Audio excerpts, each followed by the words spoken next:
Olá, sejam bem-vindos e bem-vindas ao componente curricular Sociologia. Eu sou o professor Dário Pinheiro e vou acompanhar vocês em muitas das nossas aulas. Vamos agora conhecer o objeto de conhecimento da nossa aula de número 1. O objeto de conhecimento desta aula é relações de poder entre os Estados-nações no contexto geopolítico contemporâneo, compreensão dos processos de ocupação e formação de territórios, territorialidades, fronteiras e redes de comunicação e interação no mundo globalizado, conflitos e disputas sociais, étnicas, culturais, econômicas, ambientais e políticas entre grupos populacionais em diferentes espaços. E para atender a este objeto de conhecimento, temos o seguinte detalhamento: a sociedade em rede. Vamos agora iniciar a nossa aula.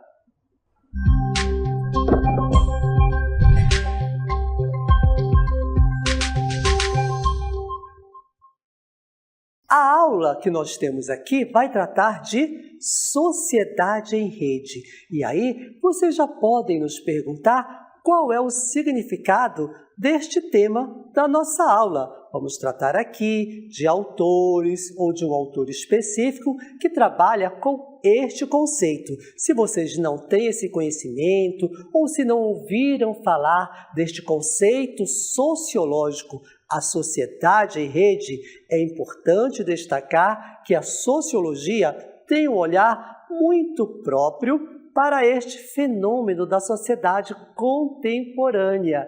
E aí todos vocês, ao final desta aula, com certeza terão sim esta noção, este entendimento do que é sociedade em rede. Epa, eu estou vendo Durquinha aqui? Olá, Durquinha! Professor Dário, já estou pronto para a nossa aula sobre a sociedade em rede. Olha, eu já estou aqui deitadinho na minha rede. Significa que já entendi tudo. Tô correto? Acertei! É nota 10. Durquinha! Oh, gente! Mas foi muito bom trazer esta percepção do nosso colega aqui, Durquinha, que está sempre conosco, acompanhando as aulas de Sociologia, quando ele diz que já entendeu tudo, que está aí na sua rede, deitadinho. Durquinha, isso que você acabou de falar, esta ação que você está aí deitadinho na sua rede, não é a sociedade em rede.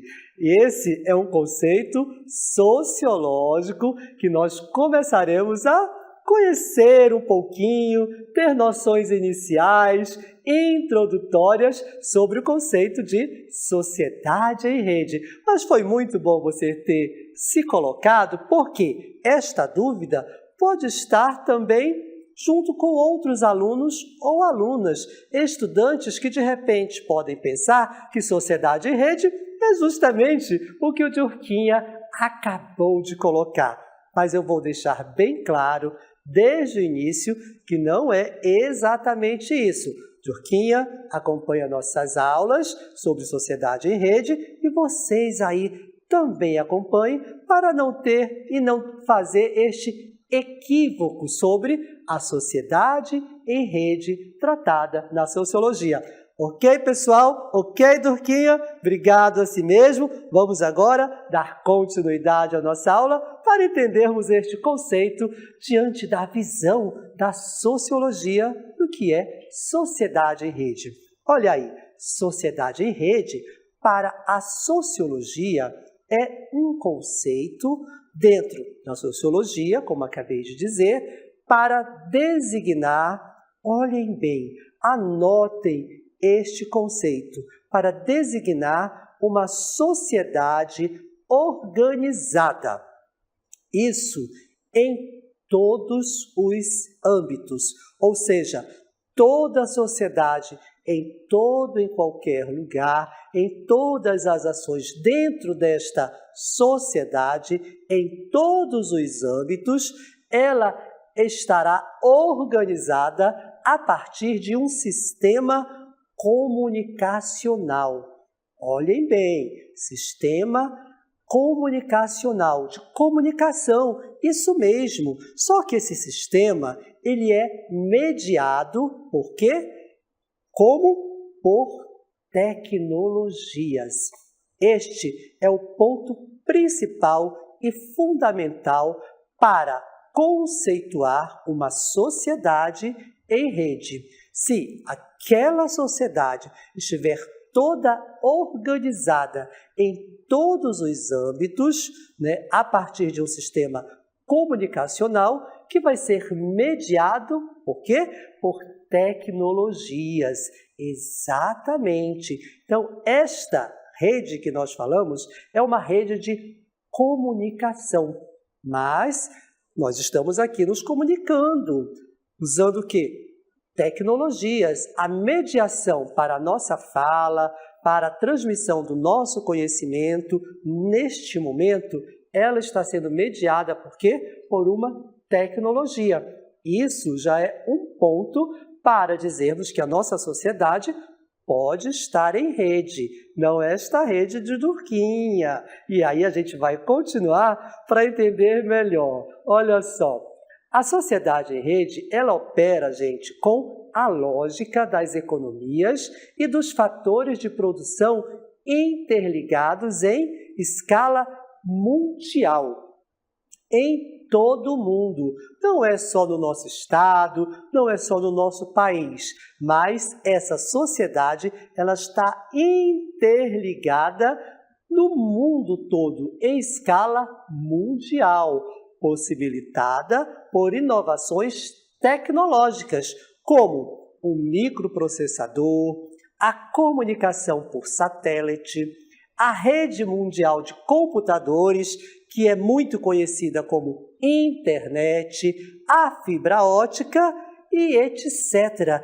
Tem muitas inovações tecnológicas que surgem a cada dia e de forma cada vez mais rápida, fazendo com que esta interligação em escala mundial se dê, como dissemos agora há pouco, em todos os âmbitos das sociedades.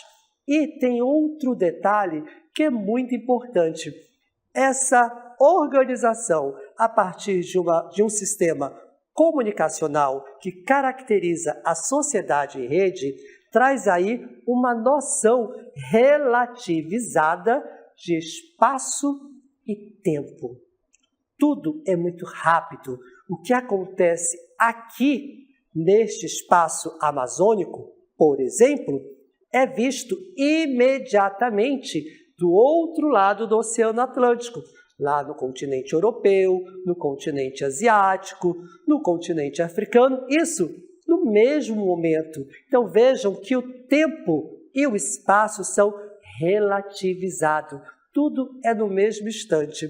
Aí você poderia nos dizer, então isso está acontecendo agora, é na contemporaneidade que o homem, que o ser humano sentiu essa necessidade e trouxe essa tecnologia para se comunicar, ok? Não, não é ok. Aí eu vou dizer para vocês que esta vontade, esta necessidade de comunicação do ser humano, ela remonta aos primórdios da nossa história.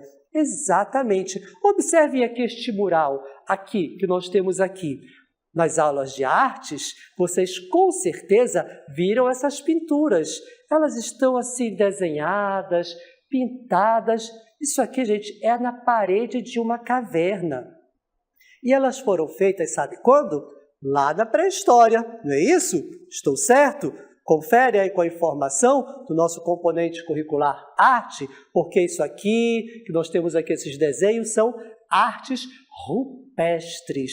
Olha só, lá na pré-história não existiam satélites, não existiam computadores, não existia a internet, mas o homem, o ser humano, já tinha vontade de se comunicar. E ele fez isso, colocou aqui nas paredes, dessa caverna, desenhos aí, parece que são homens atirando uma flecha, caçando, são momentos específicos da vida desse grupamento de seres humanos, deste grupo lá na pré-história. Então, as técnicas e recursos para a comunicação na história humana começam desde quando o homem se entende por homem. Nesse sentido, vou falar de Homo sapiens sapiens, que é quando essa espécie da raça humana começa a se organizar socialmente em pequenos grupos e já sente essa necessidade de se comunicar. E isso foi aumentando, essa necessidade, esse conhecimento foi se desenvolvendo até chegarmos aos dias atuais. E o mundo hoje está assim, exatamente. Vejam aqui que tudo é muito rápido. O planeta todo, em segundos, milésimos de segundo, está sendo envolvido por essas ondas, e essas ondas estão cheias de informação, de comunicação. E isso aqui passa por todos os lugares. Vejam que é muito rápido. Lá na pré-história, nós descobrimos isso muito tempo depois, porque fizeram escavações arqueológicas, outros cientistas foram lá e descobriram. Mas hoje, esse é o nosso mundo hoje. Vejam que é tudo muito rápido. Isto é real. Nós falamos aqui, você ouve aí imediatamente, no mesmo instante. E tudo isso, gente, desde a pré-história até os dias de hoje, é sim um objeto de estudo, é uma preocupação das diversas ciências. E a sociologia, ela sim se preocupa em entender como essa rede comunicacional, esse sistema envolve todo mundo. E tem um autor que nós traremos para vocês, que ele é fundamental para esta compreensão. Claro, ele não é o único, existem outros que já estudam e já trazem outras percepções, mas Manuel Castells é o autor que nós traremos para vocês para entender do ponto de vista sociológico a sociedade em rede no mundo contemporâneo, que é esse mundo que nós vivemos hoje. Vamos conhecer um pouquinho sobre esse autor? Manuel Castells, ele é um renomado sociólogo espanhol, e isso, ele é espanhol e tornou-se uma figura central. Vejam bem, ele é uma figura central no estudo da sociedade da informação e da comunicação na era digital. Ou seja, ele busca compreender, ele busca entender como essas relações sociais se dão dentro deste mundo que está todo informatizado, desta comunicação dentro de um momento muito específico que é a era digital. Sim, Castells começa a buscar essa compreensão. E para isso, ele faz uma ampla pesquisa que abrange diversas áreas, incluindo urbanização, globalização e a revolução da tecnologia e da informação. Manuel Castells é um autor contemporâneo, é um sociólogo que continua fazendo estudos, realizando trabalhos que envolvem a questão da era digital. E atualmente ele vive lá nos Estados Unidos, em Santa Mônica, mas ele se reveza entre a Espanha, no caso específico de Barcelona, e os Estados Unidos e outros lugares do mundo, aí fazendo as suas observações, trazendo artigos científicos para entendermos como se dão as relações que ele próprio chama de revolução da tecnologia, da informação. Se é uma revolução, houve aí uma mudança. E a base, quando iniciou toda essa discussão para a compreensão desta era digital, ele começou lá pelos anos de 1996. No final do século XX, Castells já começa a observar. Veja como ele já traz esse olhar sociológico apurado para perceber que a sociedade, por conta da comunicação na era digital, já vinha trazendo assim algumas mudanças.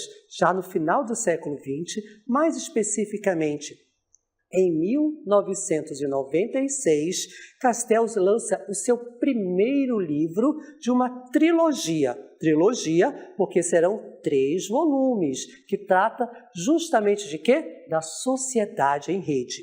E o volume 1, primeiro livro desta trilogia, ele se chama justamente A Sociedade em Rede.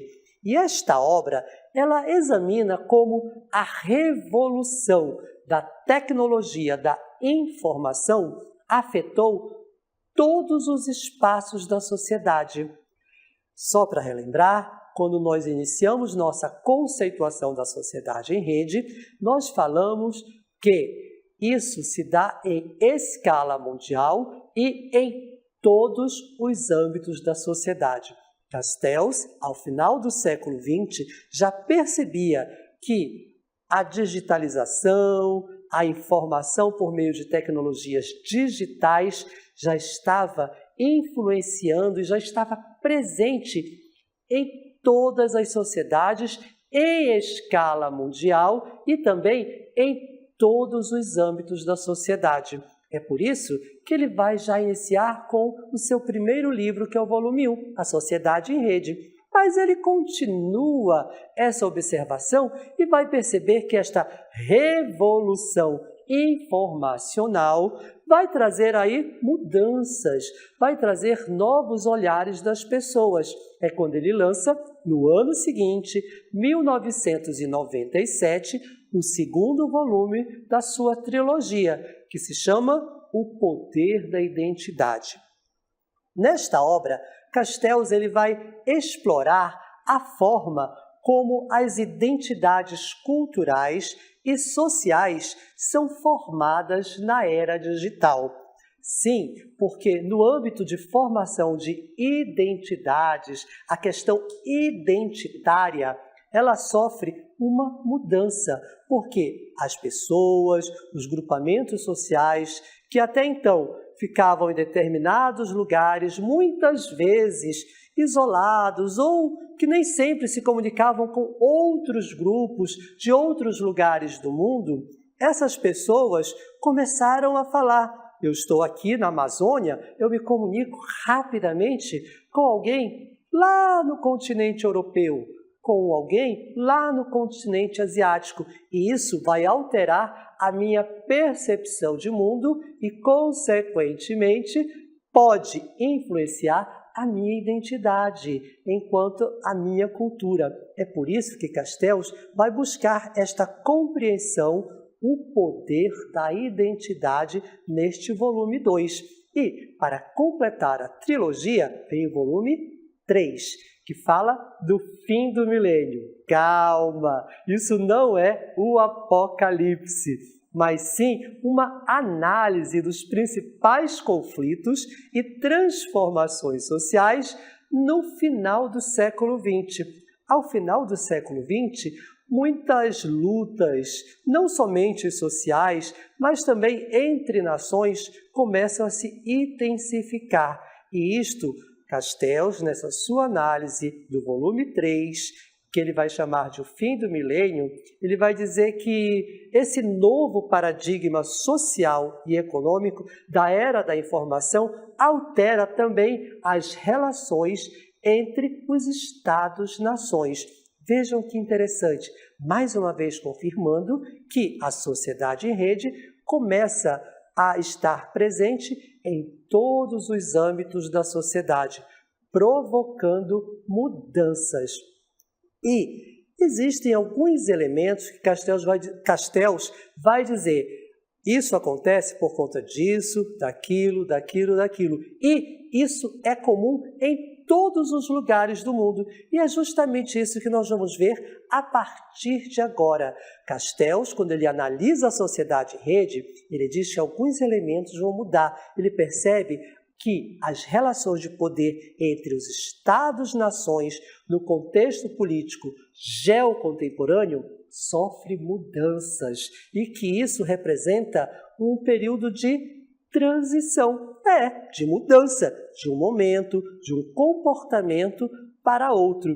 E o momento anterior para chegar ao momento final existe aí a transição. E aí existem alguns conflitos, porque a sociedade que está agora conectada em nível mundial e os estados organizados em nível nacional, olha que interessante, a sociedade conectada em nível mundial, mas os estados estão organizados a nível nacional, a nível local. E aí, a gente pode vislumbrar que o regramento deste tema vai relativizar a soberania desses estados e também pode provocar algum conflito na governança transnacional, de um estado para outro, porque eu vejo muito rápido o que acontece do outro lado. Os governos também veem, e isso, gente, provoca, sim, uma determinada mudança neste momento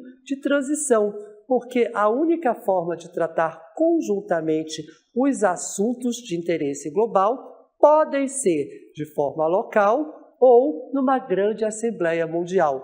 E isto não está bem posto, mas se acelerou ao final do século XX. Também as relações de poder é que se alteram aí dentro desse espaço geopolítico contemporâneo.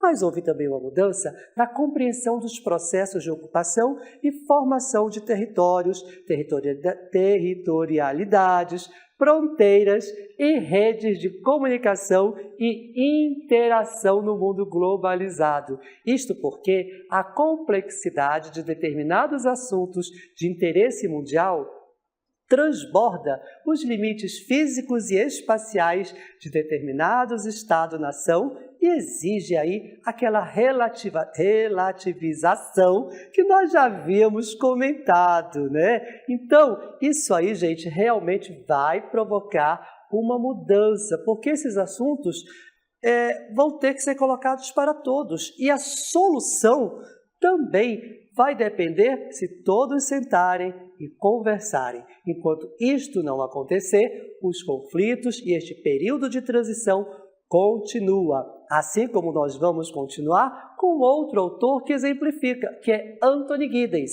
Ele é outro sociólogo, na verdade ele é um filósofo, mas ele diz que a humanidade está fadada a um destino comum, a fim de preservar as condições ambientais, sadias de se viver na Terra, para que esta e futuras gerações de todos os países tenham uma vida futura. Todos precisam sentar e dialogar.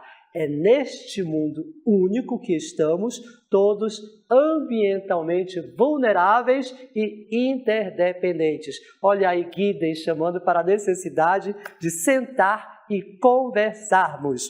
Mas também tem aí o terceiro item, que são conflitos e disputas sociais, étnicas, culturais, econômicas, ambientais e políticas entre grupos populacionais em diferentes espaços. É justamente sobre isso que estamos falando, aquele sentimento de nação territorial e cultural que no primeiro momento estava assim meio confuso, agora ele se reforça, agora o mundo todo está lutando para reforçar, além de desastres ambientais que estão acontecendo. Tudo isso junto, gente, vai depender de uma conscientização e dos esforços da comunidade mundial, do mundo todo, para que esse engajamento ocorra de forma orgânica e que as decisões nascidas de um sistema horizontal e corporativo seja aí diferenciado, que todos, mais uma vez, voltamos ao que Giddens disse e o que já estamos reforçando. Todos, no mundo todo, têm que sentar e conversar, porque isso depende de todos nós. É necessário, então, uma identidade planetária amazônica, mas para o mundo, ok? Ficou bem claro? Mas a gente volta aí a conversar. Vamos continuar aí com a nossa aula, porque a tecnologia da informação argumenta que a força motriz por detrás da formação da sociedade em rede é justamente a tecnologia da informação. E esta revolução não é apenas tecnológica, mas também sociocultural, porque ela redefine as relações humanas e as estruturas de poder. Olha só, batendo nessa tecla que a sociedade em rede no mundo todo está transformando essas relações entre as pessoas, local e mundial. E na visão de Castells, só para resumir, ele traz aí alguns elementos que estão sendo modificados e afetados justamente pela sociedade em rede. A primeira delas é a estrutura global, que a sociedade em rede é caracterizada por conexões globais, que transcendem, que passam as fronteiras nacionais e ligam pessoas, instituições e países dentro da rede de informação. O item número 2 que nós vamos trazer para vocês é o fluxo de informação. É justamente essa informação, ela flui livremente, rapidamente, em questão de segundos. E aí, gente, aumenta a questão da fonte de produtividade e do poder. Comunicação é poder e pode mudar aí o comportamento das pessoas e das organizações. O terceiro item que nós vamos trazer, de acordo com a visão de Castells, é essa redefinição de poder. Diante de tudo isso, se a informação flui no mundo todo de forma rápida, então o poder tem que ser redefinido. Não adianta resistir. A mudança social, ela já está ocorrendo. Temos apenas que compreendê-la. O item número 4 que Castells traz é a identidade e a transformação social. Exatamente, as pessoas que se apegam às identidades culturais e coletivas como forma de resistência. Ao mesmo tempo que eu falo com o mundo todo, eu não posso esquecer quem eu sou. E isso, gente, ainda está trazendo um certo conflito e uma transformação social. 5. É justamente a flexibilidade e a adaptabilidade. Embora a mudança ocorra, nós vamos nos adaptando muito rapidamente, não é isso? No instante a gente se adapta. Mas será que o mundo todo está se adaptando? Bem, é uma questão que nós podemos deixar aqui para você refletir. O item de número 6 é que existem ainda muitos desafios e muitas desigualdades. Ok, o mundo todo está interligado, mas será que todas as pessoas têm acesso à internet, têm acesso à rede de comunicação? E quem não tem, como é que fica? Será que vai ficar marginalizado porque não tem?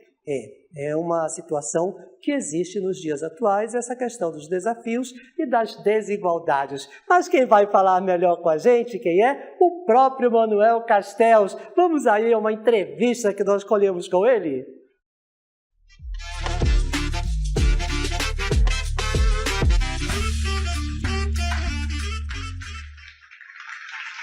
Olá, alunos!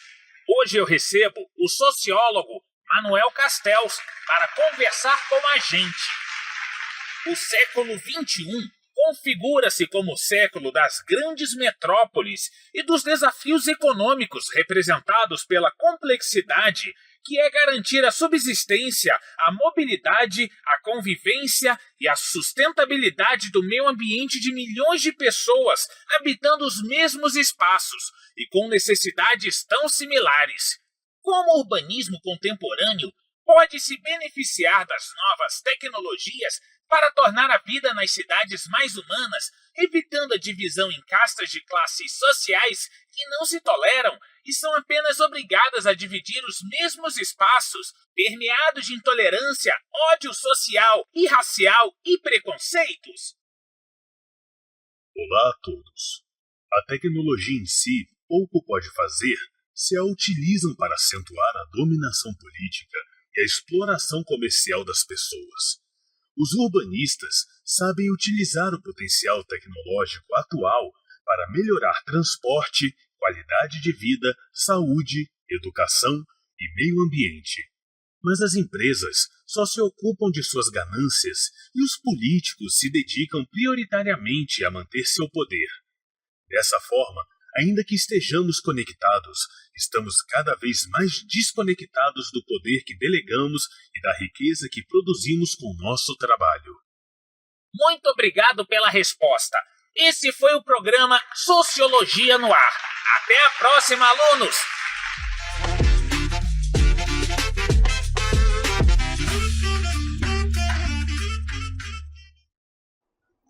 Agradecemos ao Durquinha, ao Manuel Castells, que trouxe essa contribuição para entendermos que, embora a sociedade em rede conecte todo mundo, em alguns momentos ainda estamos muito desconectados, como, por exemplo, com o poder que delegamos com o uso e com toda essa potencialidade da sociedade em rede. Muito obrigado pelo entendimento de Manuel Castells e Durquinha e até a próxima aula.